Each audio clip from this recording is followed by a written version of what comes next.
Absolutely necessary. Check out this review on bone marrow and liver from Reagan B. I'm 17 weeks pregnant and I don't have any symptoms or nausea. But before taking these supplements, I felt so tired and moody and depressed, which is super unlike me. I heard about this product through a midwife and have been taking them for about 3 weeks now. Holy crap, I will never go back. I felt the difference within a couple of days and I just wish I had had them sooner. I can't say enough about how great these supplements are. I have no cravings either.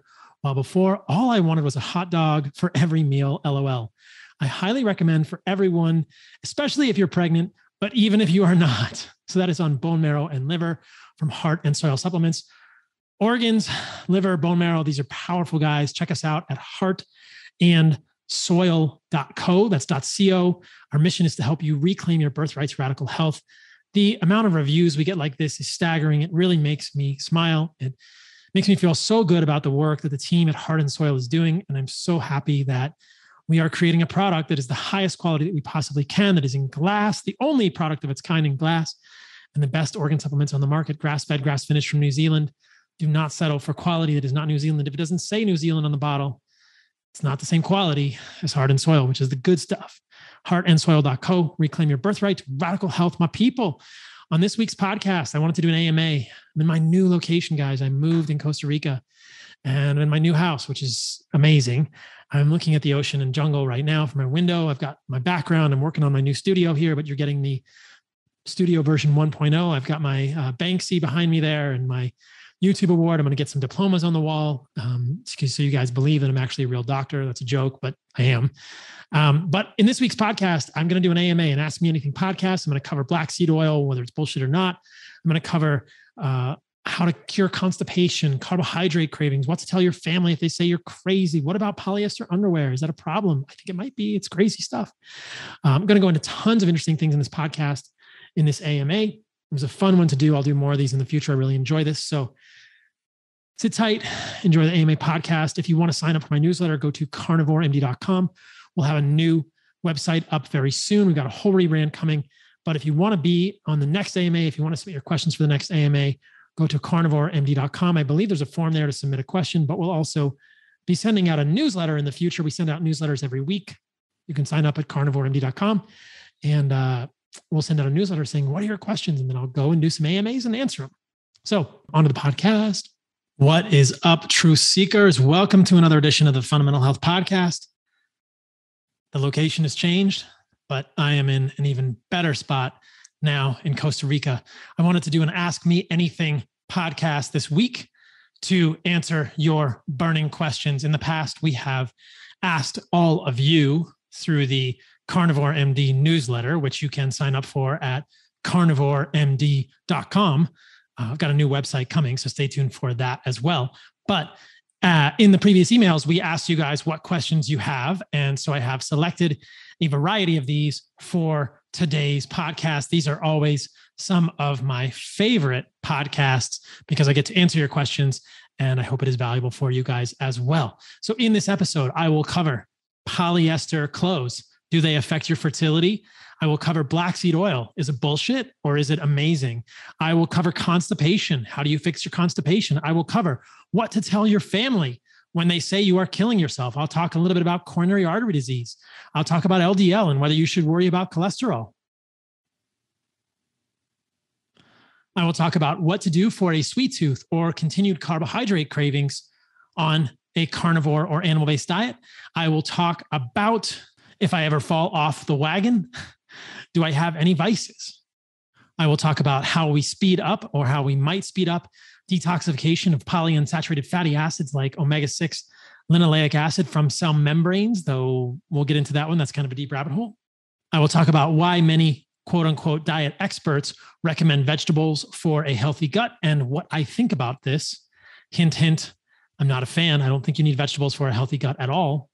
I will talk about whether the liver is a filter and whether you should fear it with toxins and much more. So let's start with polyester clothing and whether this is a problem for humans or not.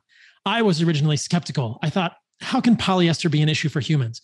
And to be fair, there are no studies in humans, but there are some very interesting studies in dogs, which I will talk about in a moment, which suggests that slinging your testicles or covering your lady parts in polyester clothing or underwear might not be a good thing for both male or female hormones and fertility. I didn't believe it when I first saw it, but it's interesting and it's compelling and it makes sense evolutionarily. When would we have had such synthetic fabrics next to our skin? So increasingly, I have been trying to eliminate all synthetic fabrics from my life to the point that I'm wearing only cotton shorts. I'm in Costa Rica most of the time. I don't have to wear underwear because what's the point of underwear when you're in Costa Rica and you just want to jump in the pool anyway? And when I'm jumping in my pool, I can wear cotton shorts, which you guys have seen on my videos. And you always ask what kind of shorts I wear. If you guys really want, we will build a company that makes natural clothing, natural swimwear, natural loungewear, natural shorts. And I will recreate something like the shorts I have. The shorts I have are just cotton. There's nothing special about them. But if you want something special, we can do this, but only if you guys enjoy this or you really something that you really are asking for. But regardless, in my own life, I wear cotton shorts the majority of the time. This shirt, which says Kale is bullshit. This is the new version of the Kale is bullshit shirts, guys. These will be available soon on the carnivoremd.com website. This is the version probably 1.5. The version 2.0 is coming soon, but Kale is bullshit shirts are coming soon. You better believe they're all cotton, to the point that I have changed my surf wear, my bathing suits, and I'm working on this because I'll tell you this much. Cotton bathing suits, cotton board shorts don't exist. I use my sort of shortcut cotton shorts to surf in now, and they work okay, but I'm doing an experiment to see if I feel any differently. And version 2.0 of the cotton shorts required that I cut the back pocket off because that was catching water when I was surfing and delaying me as I was trying to paddle back out. So I have a pair of cotton shorts that are my surf shorts now that I cut the back pocket off of.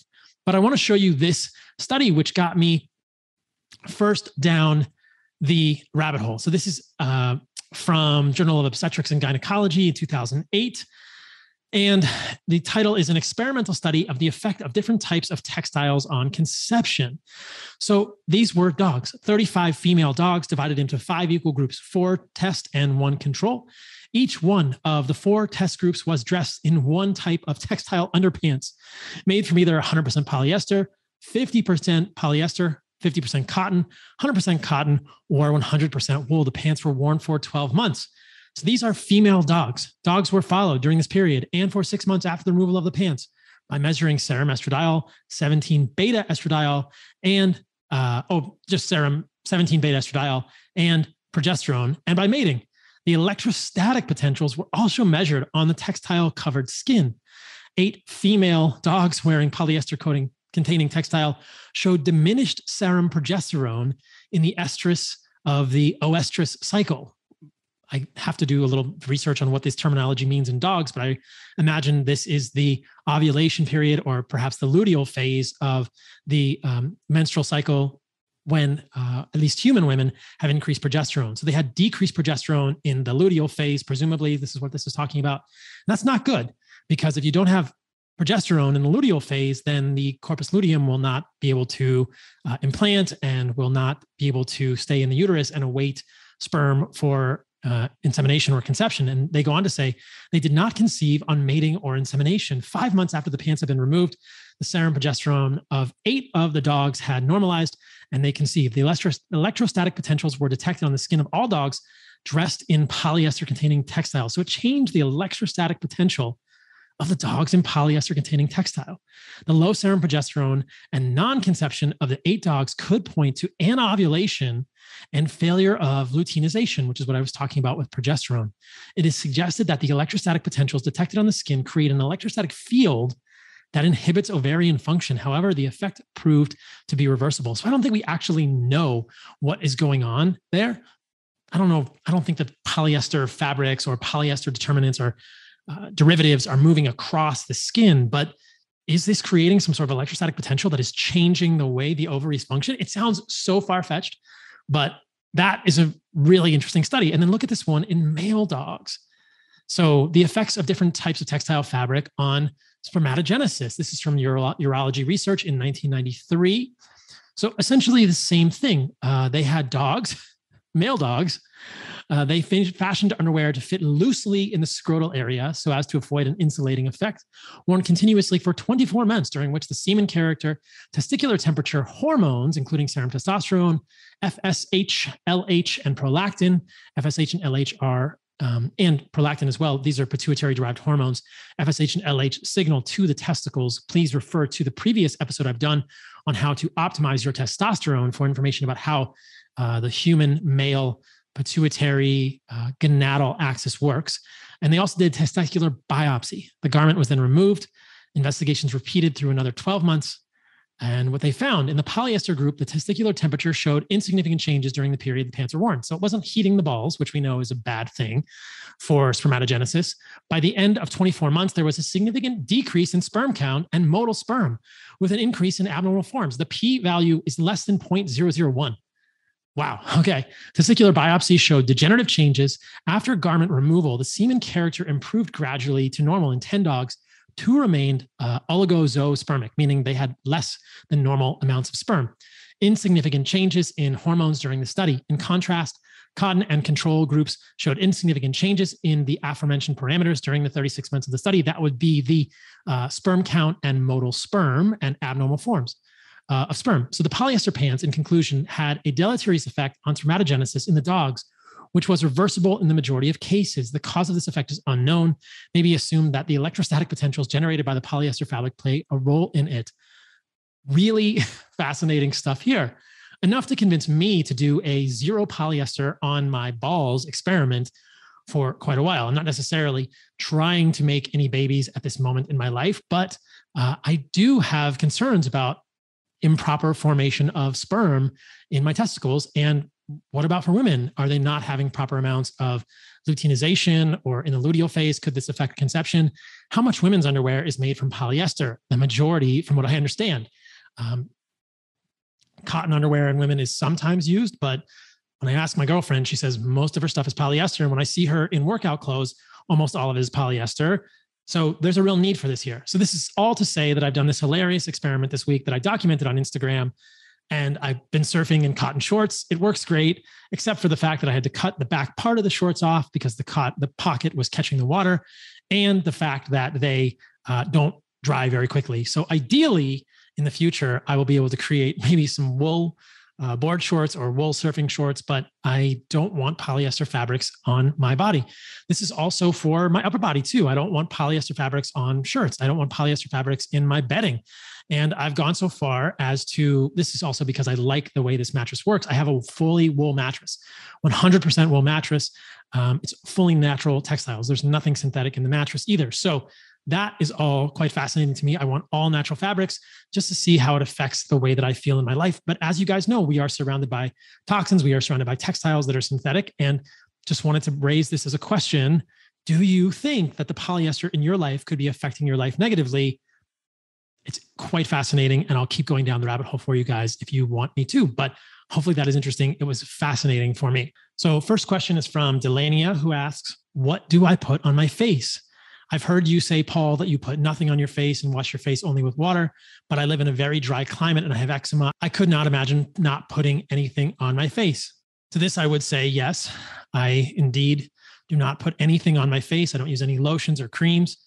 Similar to the polyester, I don't want any parabens or phthalates, which do appear to have endocrine disrupting effects in the human body. They do get absorbed through the skin and are excreted in the poop and pee. I don't want any of that on my face. My face is fine. I live in a humid climate.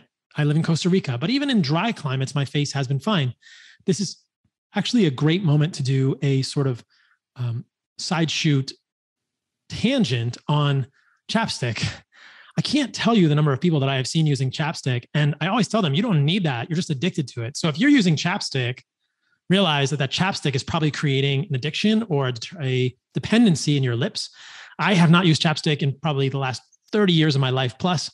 I always felt like when I used it, my lips were drier. And so this is what I would also say to Delania, is that perhaps the things that you are putting on your face are drying your skin out. A lot of things you put on your skin will dry your skin. A lot of soaps you use will dry your skin. I also don't use any soap. I don't use any shampoo because I'm a guy, so I don't really care about these things. But I just cleanse my body with clean water. Now, another rabbit hole, I don't have any chlorine in my water. The pool I swim in doesn't have any chlorine. The house that I have now has a hydrogen element that is used to purify the water. Previously, in my old house in Costa Rica, I had a saltwater pool, which is very small amounts of chlorine, and the showers, if it is municipal water, which this current house is not, the previous house was, I will use a filter on the shower that removes the chlorine from the water. So the question to Delania is, what is the water you are showering in and bathing in? Does that have chemicals? Does it have chlorine, et cetera? Is it pure? The water I have now is from a spring fed to this house. It's pretty cool. So there's no chemicals in that water. And then it's fed through a filter into the house. And the pool has no chemicals. So there's no chemicals going on my skin. I'm just rinsing my skin with water. Works great. I'm not putting any soaps on my skin to dry it out. I'm not putting any shampoo in my hair to dry the scalp or to run over my face. So that, I think, is the problem for many people, is they are using things that are drying their skin out, either chapstick or face creams, and then they are thinking that they need to constantly put them on. It is a vicious cycle. I would also go further down the rabbit hole and say, if you are eating enough fat, enough animal fat, butter or tallow, because of the stearic acid and the odd chain fatty acids, two of the fatty acids that I talked about a lot in these animal fats that are so valuable, that should be enough to keep your skin healthy. Eliminate seed oils, eliminate vegetables, in my opinion, get a healthy amount of sun, don't get burned. But I think that there is a solution to you not having to put anything on your face. If all else fails, I would use something like tallow. I would use tallow maybe that you made from actual suet. The tallow will be less greasy if you make it from actual suet as opposed to trimmings. There's a lot of tallow out there that is made from trimmings, which will be a little more greasy on your skin. But if you make your own tallow from suet, which is the kidney fat of a cow, it will be less greasy on your skin, and that will be a good moisturizer. But I think that you don't need it. And my suspicion is that the other products you are using are drying your skin out in the first place. I also wanted to share something that I thought was really funny between questions here. A little while ago, somebody sent me a video from plant-based news, obviously not a thing I'm a huge fan of. And they said, Paul, what do you think of this critique of you from plant-based news? So I'll show you guys this. I'm not going to play it, but as you can see, they start with the doctors railroading, something that I talked about recently with Derek from More Plates, More Dates. And, this is funny. They said, I am one of the worst of the ketogenic diet gurus. This is published in January 13th. Of 2021. If they'd known about what I did at the time, they would know that I wasn't advocating for a ketogenic diet at that time in my life, though I did advocate for a ketogenic diet originally when I was first exploring a carnivore diet. So if you go through this video, there are so many things I could pick it apart with, but I just thought I would read the comments. Lo and behold, the comments tell the whole story. This is on the Plant-Based News channel. First comment, Gail Cargyle. You're very good at spinning the whole episode of the doctors. Any dietary preference aside, I have never seen any doctor on any show treated in such a miserable, horribly disrespectful way as Dr. Saladino was by the screaming lawyer and the wacko doctors who were all angry to have their positions challenged. Okay, I would agree with that. Next comment. This is on the Plant-Based website, guys. This is not on my page. This is on the vegan YouTube channel. LOL, using this as a way of trying to drag Saladino down. The doctors made themselves look like absolute morons while Saladino stayed calm and collected the entire time and responded with science. The nutrient deficiency vegan brain never fails to make me laugh. You can keep going. It's just, it's fascinating. I'm neither vegan nor carnivore, but I do eat lots of quality meat. I personally know a number of folks doing carnivore. They're all having positive results, some for years. This video debunks nothing. Next comment. I'm just reading the comments from the top on the vegan YouTube page. What eating carbs, vegetable oils, spices, and veggies did for me, made me in pain every single day since I was an infant, made me fat and so very sick. What eating carnivore has done for me, saved my life twice, removed these things below, removed congestive heart failure, high blood pressure, almost daily migraines, gas and bloating, backache, insomnia, sleep apnea, anemia, chronic fatigue, plantar fasciitis, gut issues, arthritis, gout. What has improved but not gone is asthma, allergies, etc. This is a huge comment. Tried a vegan diet for a while. New comment from James Logan. Tried a vegan diet for a while and I felt awful. I ate a carnivore diet for a while and I felt my best. Okay, done. End of story.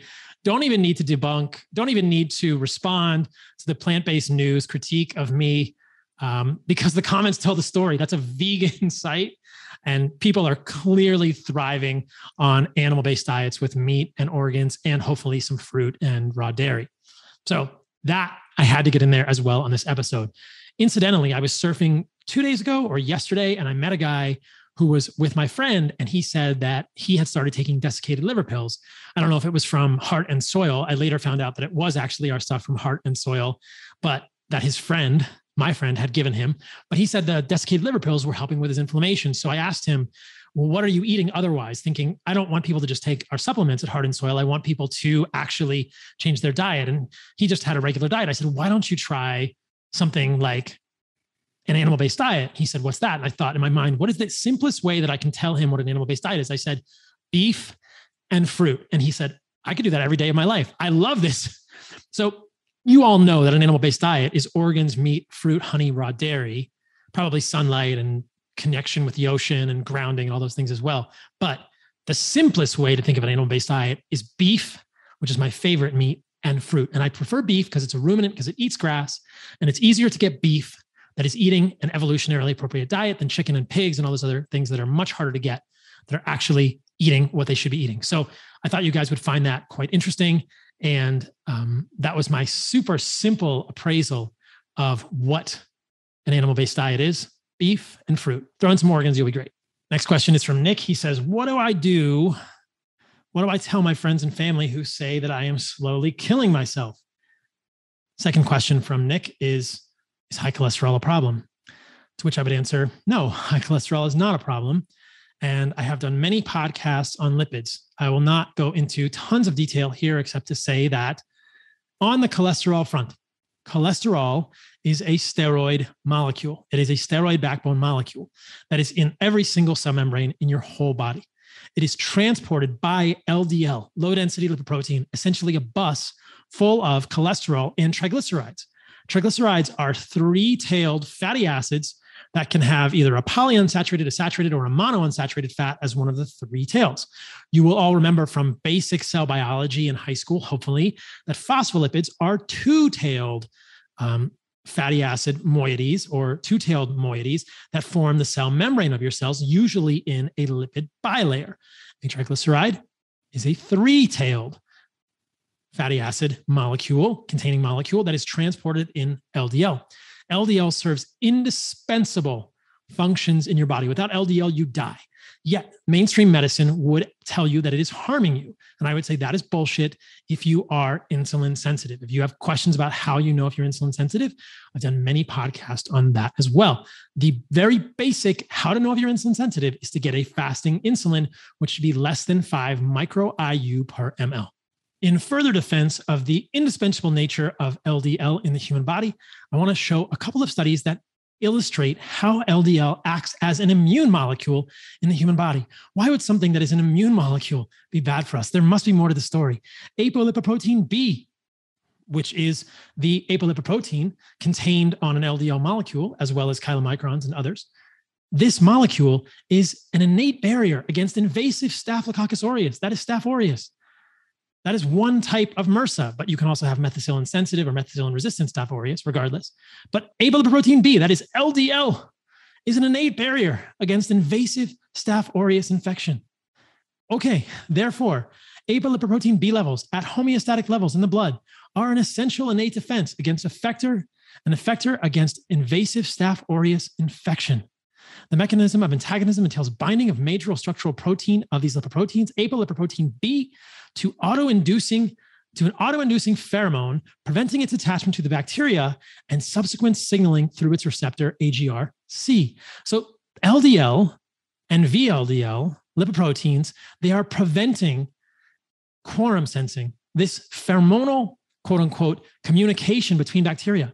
LDL and VLDL, apolipoprotein B containing lipoproteins, are essential in the immune response, and yet they're killing us.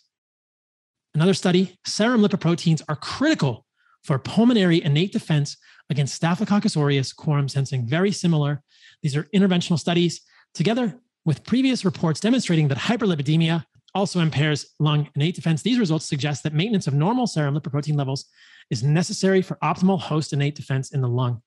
What the authors point out at the beginning of this abstract is that hyperlipidemia, probably connected with insulin resistance, has been extensively studied in the context of atherosclerosis, where the potential health consequences of the opposite extreme, hypolipidemia, remain largely uninvestigated. Circulating lipoproteins are essential carriers of insoluble lipid molecules and increasingly are recognized as innate immune effectors. Importantly, severe hypolipidemia, low LDL cholesterol, which may occur with trauma or critical illness, or if most cardiologists get a hold of you and put you on a statin, is clinically associated with bacterial pneumonia. Now, they just said trauma or critical illness in this abstract. I editorialized statins. And I think that if we do more research, I have certainly observed this anecdotally in the people that I've worked with, in my friends, in my family. And I believe there is research showing that lowering the LDL particles too low will be associated with increased incidence of bacterial pneumonia or other infections in humans. These molecules, LDL, must be at an optimal level. And that optimal level has a wide range when you are insulin sensitive. Fasting insulin should be less than 5. But the key takeaway from that study was that hypolipidemia, trauma, critical illness, also potentially from statins, could predispose people to bacterial pneumonia and other infectious consequences because LDL has a valuable immune role in the human body. Yet we are told it is horrible for you. It is killing you. How can it be doing both? It is not doing both. It is the context. And circling back to Nick's original question, what do you say when your family says you are killing yourself? You say to them, well, you honestly say to them, I feel the best I have in my life. Or if that's true, that's what you tell them. You show them, you don't tell them. They will see you thriving and they will quickly understand there is more to learn, because unless your family is a selection of preeminent physicians, which you must debate and gather a huge amount of literature to discuss these issues with, they are just repeating, they are parroting, regurgitating what they have heard from the mainstream media. We all know the mainstream media is full of bullshit. Next question is from Patty, who says she's been carnivore for 8 months. How do I get rid of my carbohydrate cravings? I still have a sweet tooth. To which I would ask Patty, are you drinking coffee? Are you getting organs in your diet? So let's start with the organs. Muscle meat is great. It does not have all of the nutrients that humans really need to thrive. This is why I built Heart and Soil. It's why we make desiccated organs. I want you guys to get fresh organs if you can, but if you can't, please consider getting desiccated organs. You can check us out at heartandsoil.co.co and start with beef organs. That's the simplest one. 6 capsules a day will get you some organs, Patty. That is probably what you need. And you need to get the nutrients in those organs. What nutrients am I talking about? Liver, for instance, has more vitamin A, more choline, more biotin, more riboflavin, more folate, more selenium, more zinc, more copper. It's all complementary nutrients to the muscle meat. Muscle meat's great, doesn't have everything. Heart, coenzyme Q10, other peptides that are valuable. Testicle, for instance, valuable for most men and women. Hormonal precursors, all sorts of valuable things. Ergothioneine in the liver. These are essential. Nutrients, peptides, cofactors, hormonal precursors, even hormones in these things help humans become optimal. Every culture in the world eats nose to tail. Why humans aren't doing it? That's the problem. And I think that the nutrient deficiencies that can come with only eating muscle meat will worsen carbohydrate cravings. The second question I have for Patty, like I said, are you drinking coffee? We know that caffeine will cause mineral loss. There are many studies like this one, caffeine and bone loss in healthy postmenopausal women. This study shows that daily consumption of caffeine in amounts equal to or greater than that obtained from 2 to 3 servings of brewed coffee may accelerate bone loss from the spine and total body in women with calcium intakes below the recommended dietary allowance of 800 milligrams. We know that caffeine is going to cause mineral loss. If it's causing calcium loss, it's also causing magnesium loss and manganese and selenium. Coffee is bullshit, guys. I've said it over in the past. I'll say it again. If you are drinking coffee, you are hindering your optimal progress. Look, if that is the last vice that you have, so be it. But I still think it's bullshit. I don't think it's doing you any good. I think it is jacking your hormones. I think it is spiking your cortisol. I think it is activating your sympathetic nervous system. You have not looked very far on any social media platform or YouTube to find testimonials of people who feel so much better without caffeine and coffee. It is borrowing tomorrow's happiness today. I'm pretty sure Patty's drinking coffee, and that is worsening your mineral status overall, plus potentially a lack of organs. And that leads to carbohydrate cravings, in my opinion. If you do those things, I think you will feel much better. What else can lead to mineral loss? Vegetables, lectins, fiber. Presumably, Patty has eliminating vegetables because she's been on a carnivore diet for 8 months. But my suspicion is coffee and lack of organs are potentially to blame there. So let me know how that stuff works for you guys. I do get that question a lot. What do I do about carbohydrate cravings? Make sure you're not drinking coffee. Make sure you're getting plenty of nutrients. And the last point I will add there is fruit is fine. Honey is fine. You can incorporate those in your life. They may help you transition and you'll be fine. But I think the carbohydrate cravings go beyond that for most people, and it probably is nutrient deficiency and or mineral imbalance. Speaking of vices, next question is from Dominic, who asks, when was the last time you fell off the wagon? What are your vices, Paul? So I don't, quote unquote, fall off the wagon, guys. I think about things differently. I don't crave cookies. I don't look longingly at bread or scones. I have perhaps a brain that is wired differently than many people's. And for me, it's not worth it. What I have made my priority is feeling good, is feeling clear-headed, is being able to be creative and do podcasts like this off the cuff, to be able to feel good when I surf, to have energy when I surf, to be able to hold my breath when a big wave smashes me and I get held down at the bottom of the ocean and I'm shitting my pants a little bit. This is what it's about for me. I don't believe in vices. I don't believe in consciously allowing something that is less than optimal into my life. To me, that is an indication of a lack of something that you are making up for. You are self-medicating with something. If that is you, figure out what you are self-medicating, some sort of trauma, some inconsistency, some hurt, some need for this in your life, and correct that. And I do not think you will need that vice anymore. Why do we need vices? Why do you need to have a vice? I think vices are bullshit. I'm not perfect by any stretch of the imagination, but I don't consciously, intentionally allow a vice, something I know that is bad for me, into my life. The point, one of the huge points of living for me is to grow, to get better at surfing every day, to be a better human today than I was yesterday, to be a little more mindful, a little more kind, a little healthier, a little stronger. I'm going to be 45 years old later this month. I feel like I am the best version of myself at this point in my life. I'm just as good as I was when I was 25. Obviously, that's subjective, but I still feel pretty good. And I think that I look pretty good. And you've seen me with my shirt off on Instagram if you've followed any of my stuff. So why allow a vice into your life? That to me is just mental weakness, and it should be eliminated. I don't fall off the wagon. I don't believe in cheat days. I think commit to something, understand why you're doing it, and discipline is freedom. Shout out to Jocko. Viv asks, what about constipation? I've been doing carnivore for a few months and intermittently I get constipated, to which I would say, do animal-based, add fruit. If you are constipated, add more fruit, add some honey, and make sure you're getting enough fat. That will solve your constipation. When I started a carnivore diet, at least close to, must have been 4 years ago now, I had massive diarrhea. I talked about this on Rogan's podcast. I've talked about it in the past. I believe there are bile acids that are not resorbed in the small intestine. And if you get rid of all the fiber, which has been removing those bile acids from your colon, so they don't end up in your colon, it's been preventing them from showing up in your colon as naked bile acids, which will cause catharsis. They will pull water into your colon. You'll get watery diarrhea. So when you shift from moderate amounts of fiber to zero fiber on a carnivore diet, you can get diarrhea. It adjusts for most people, depending on how healthy your gut is. For me, the diarrhea lasted 2 to 3 weeks. Then I didn't have much diarrhea, but I did feel like when I added fruit back to my diet, my bowel movements got better. They got easier to pass. They're certainly more voluminous. You can learn all that. My poop. I poop about once a day, sometimes twice a day, depending how much fruit I'm eating, but once a day in the morning, like clockwork, no constipation. I was talking to someone the other day in Los Angeles, and he said, I'm having a little bit of trouble with bowel movements intermittently. And I said, what are you eating? He's not eating a lot of fat, and he's not eating nearly enough fruit in his diet. He's working out tons. Do not fear fruit. Do not fear fat. Add animal fats, butter and tallow or ghee to your diet. Get fatty meats and add fruit, and you will poop like beauty. I trust me. Don't worry about that. Speaking of vegetables and pooping, you don't need vegetables to poop.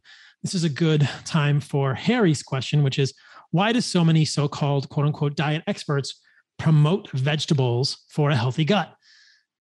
Do we need vegetables to have a healthy gut? My answer is no, absolutely not. And I will show you literature that absolutely debunks that theory. And I don't know why people continue to believe this is the case. Here is the framework for my answer to this question.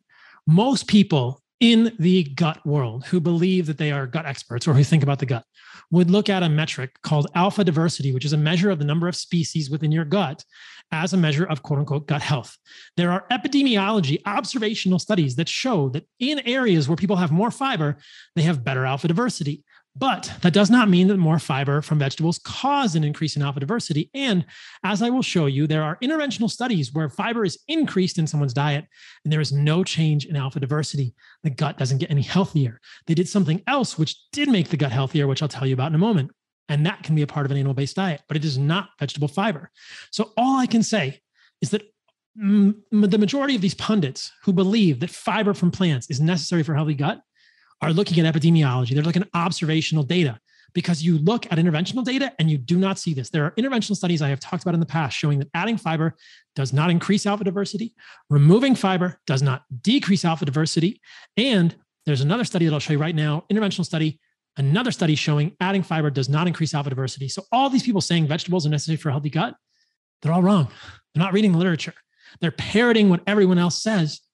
You don't want to be fiber fueled, guys. That's a horrible idea. And I think it's just going to make you fart a lot.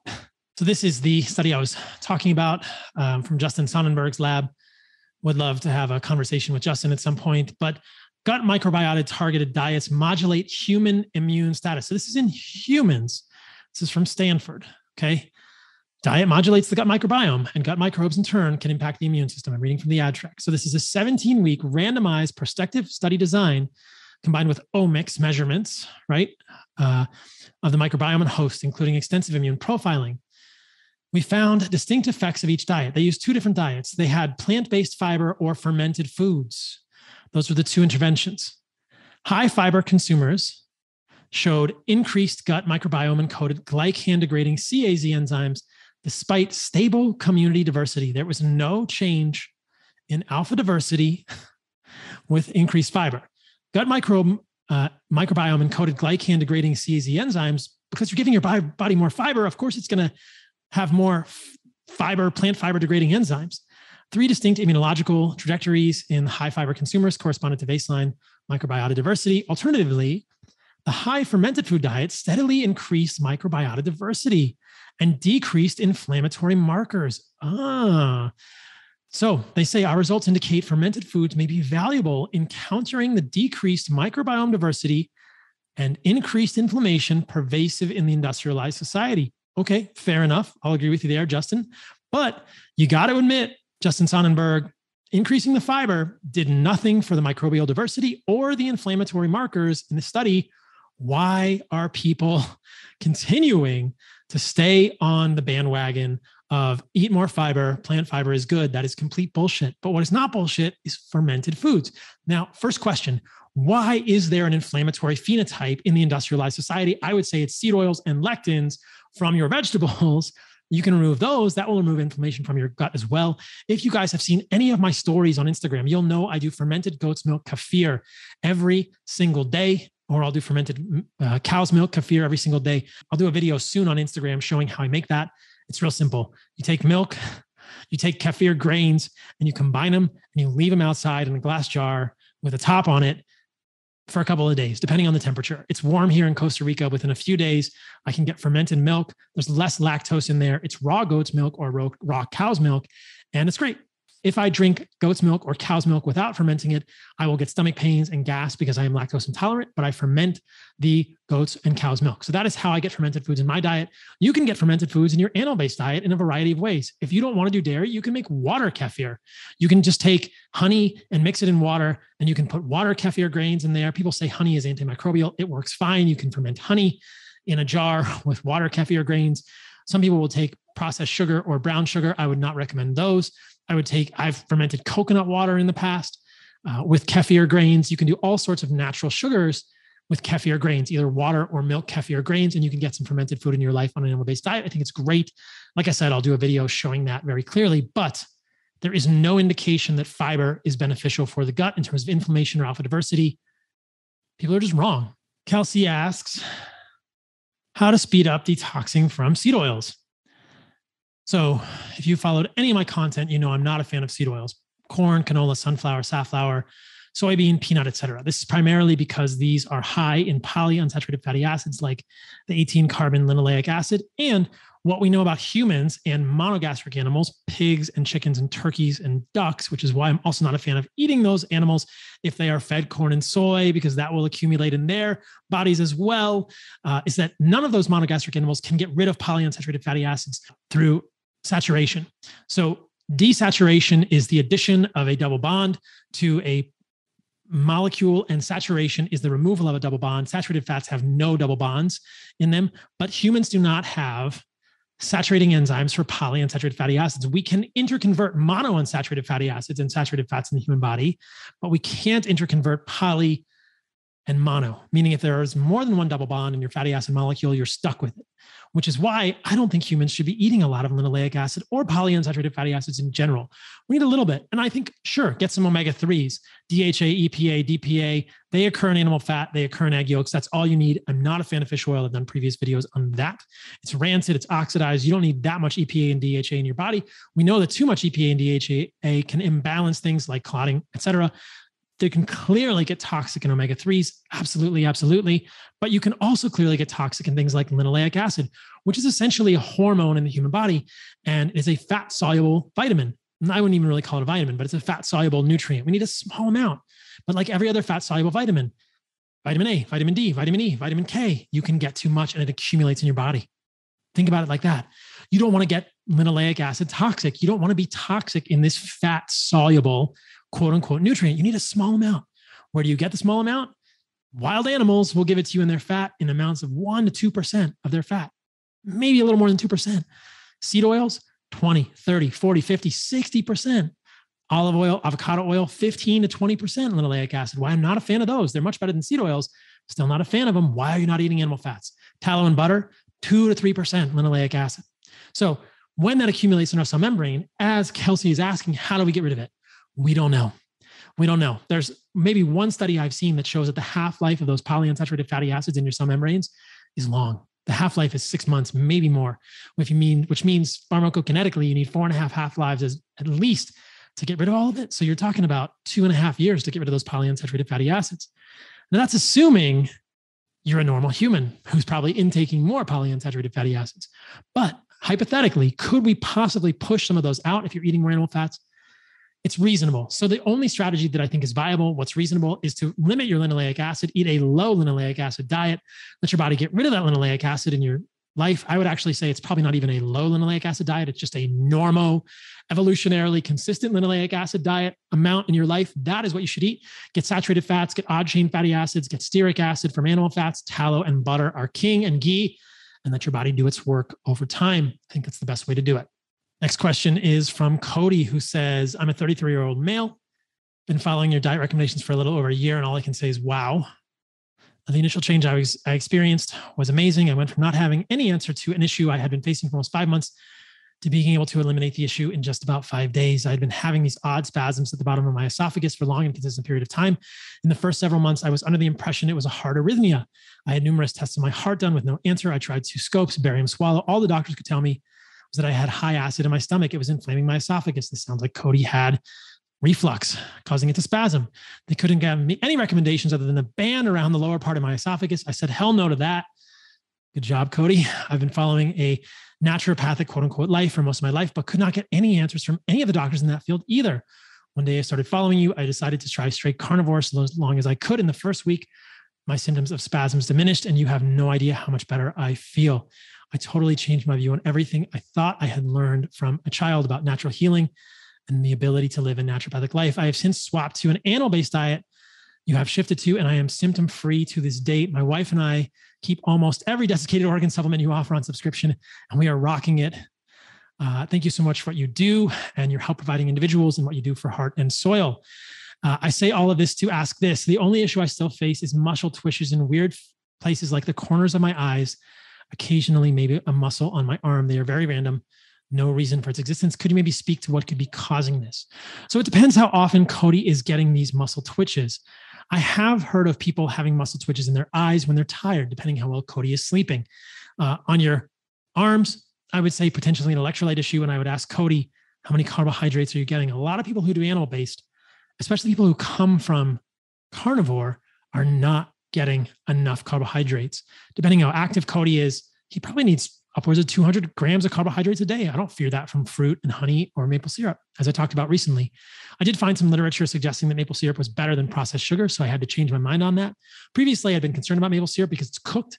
We know that when you cook honey, it decreases the nitric oxide in honey and all the good things in honey, or the nitric oxide precursors. So I thought, maple syrup's probably not that good, but there's data that maple syrup's okay. Maybe it's a little better than sugar, so maple syrup it is, and it's freaking delicious. So I still eat mostly honey.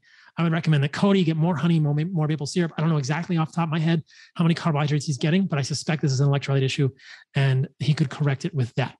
So thanks for sharing that testimonial. And hopefully that's helpful for Cody. This one is from Anonymous: seed oils versus seeds. I have eliminated vegetable oils and seeds, but I still like the occasional sprinkle of sesame, peanut butter scoop, things that aren't pure refined seed oils, but have just actual seeds and legumes in them. Is this the same evil, or are the seeds much worse? This one. Listen, one of the reasons I'm not a fan of seeds is because they're defended. They have oxalates, they have phytic acid, they have tannins, digestive enzyme inhibitors, peanuts, legumes, almonds. Cut them out.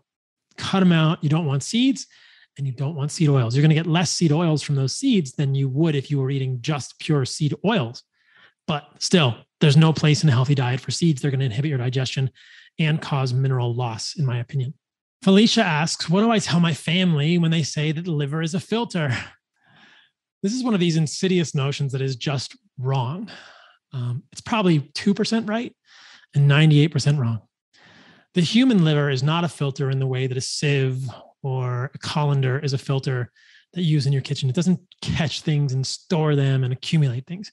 This isn't the lint filter on your dryer.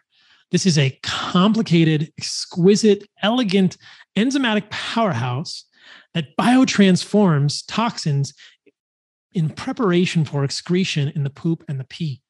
So what the liver does is biotransform. This is what we call phase 1 or phase 2 or both, usually both, in preparation for phase 3, which is just this colloquial term for poop and pee to be excreted. So your body doesn't store toxins. It removes them and excretes them in the poop and the pee. And even heavy metals, your body's going to use glutathione to get rid of those. You can add moieties like glucuronide, glutathione, et cetera, to these compounds so they are excreted in your poop and your pee. And that is what the liver does. It does not store things. Just like the previous question from, I believe it was Nick, saying, what do I tell my family who thinks I'm killing myself? Felicia, tell your family the liver's not a filter and they should read more and listen to some of my stuff, because they would benefit from having liver in their life too, either fresh or desiccated. Last question for today's AMA podcast. Hope this one has been helpful for you guys. What about black seed oil, Paul? This is from Andrew. He says, I've heard this is a cure-all. Does it have any place in a healthy human diet? To which I would respond, medicine, not food. I have no issue with the notion that there are plant-derived compounds. Nigella sativa is the seed that is used to make black seed oil. Thymoquinone is one of the compounds found in black seed oil that appears to have physiologic effects in humans. I have no issue with the fact that compounds found in plants affect the human body physiologically. Many of our medicines, many of our pharmaceuticals in Western medicine are derived from plants, but we don't think of them as food or vitamins. Black seed oil is not a vitamin. If you are healthy, you don't need black seed oil. Does black seed oil have some data that it could be helpful in certain situations? Yes, it does. And it may be because it acts as a pro-oxidant, triggering the glutathione system in people who are eating a traditional shitty diet and have lots of inflammation or oxidative stress. Just like this is going to trigger NRF2 in the same way that many other plant compounds will. It doesn't mean they're antioxidants, it means they're pro-oxidants. But as we've seen with other compounds like sulforaphane or plant compounds, we must not ignore the side effects. That is what everyone seems to be doing with black seed oil. Now, we're just all excited about this new quote unquote superfood that's going to cure everything. And we're ignoring the side effects. What are the side effects of black seed oil? Well, I would say one of the side effects is that it lowers your blood sugar. This is something that's been touted as a benefit, but I don't think that if people have high blood sugar, you give them something that lowers the blood sugar. This is my problem with metformin, which has other negative side effects. If you listen to the podcast that I did with Derek from More Plates, More Dates, we talked about males who have taken metformin having male offspring with increased incidence of penile defects, specifically hypospadias. Very interesting study that just came out. Metformin is going to have side effects. Berberine is going to have side effects.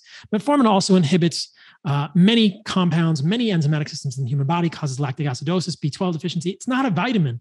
It doesn't, the whole longevity metformin thing is absolutely absurd. That is sacrificing so much, I would say, prosperity today for an empty promise or a potentially empty promise of longevity down the road. I want to feel good today. I want my physiology to work today. You want blood sugar. Blood sugar is how your body lives. You don't want compounds that lower your blood sugar. You don't want to eat foods that make you insulin resistant so your body can continue to manage your blood sugar healthfully, which is why you remove seed oils and processed sugars. But don't fear blood sugar.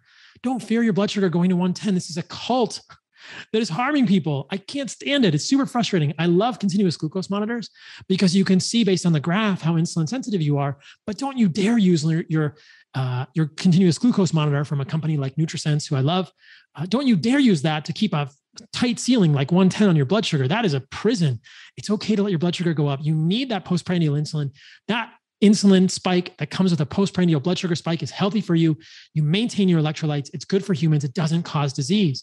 What happens long-term in people who eat lots of processed sugar and seed oils is they become insulin resistant, metabolically unhealthy, and their body can't manage blood sugar. And blood sugar is all over the place when you eat it. But blood sugar did not, I should say, sugar, fructose, glucose in whole food form did not cause that. It doesn't cause it. So using something like black seed oil to lower your blood sugar is an indication that black seed oil is in some ways probably a metabolic toxin as well. There are other studies that begin to suggest that black seed oil or the components in it may have a hormonal disrupting effect. This is in vitro, admittedly, but aqueous extract of Nigella sativa seeds suppress testicular steroidogenesis in mice Leydig cells in vitro.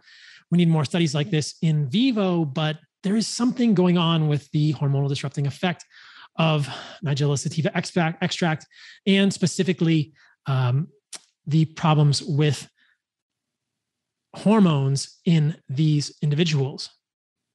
Many of these studies are done in Iran, so I do not know about the quality. This one is from Iraq, where these compounds like black seed oil are used as herbal remedies quite commonly. We also don't know about the safety or potential contaminants, but hormonal contents of two types of black seed oil, Nigella sativa oil, a comparative study. And what they say here is that the results of the present study showed a presence of considerable amounts of sex hormones, estradiol, progesterone, prolactin, testosterone, FSH, and LH.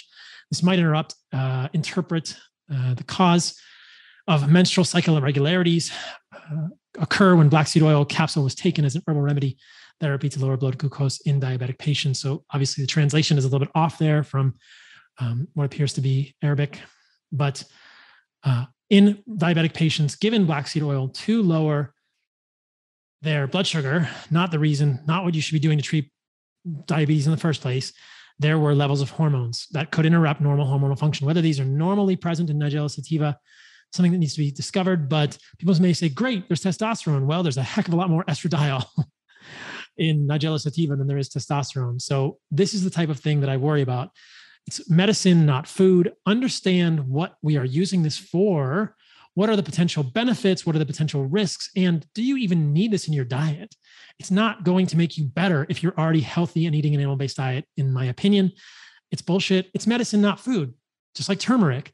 Yeah, turmeric might have some data showing that it improves osteoarthritis pain in a group of people. That's one of the main randomized controlled trials with turmeric that shows it's beneficial, and it's active ingredient curcumin, but there's many negative effects of curcumin as well, including the fact that it can negatively affect testosterone. Is that worth it to you? It's not worth it to me. Even if you're a woman, you want your testosterone for your sex drive and your libido.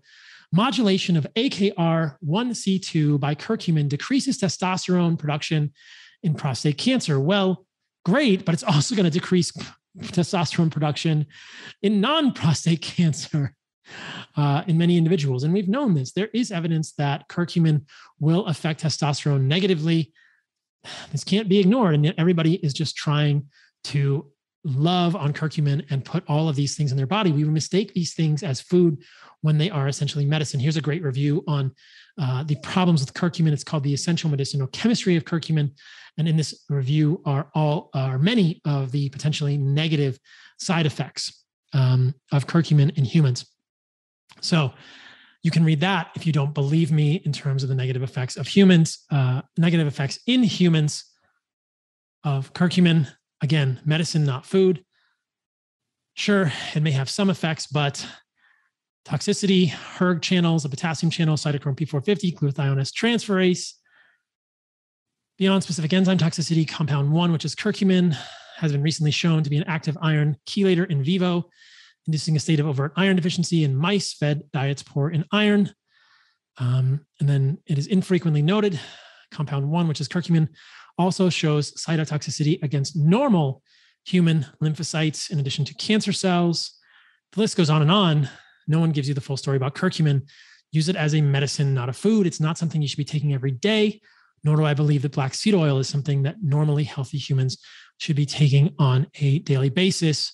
Understand that there are negative side effects to all of these plants because they are, in fact, defending themselves as all plants do with their seeds. This is a seed. This is the first principle that I'm trying to communicate to you guys with an animal-based diet. Leaves and stems and roots and seeds will have defense chemicals. Be very careful not to ignore the side effects associated with them. I don't think you need any of them in your diet to be optimal. I think the optimal foods for humans are the foods we intuitively seek first.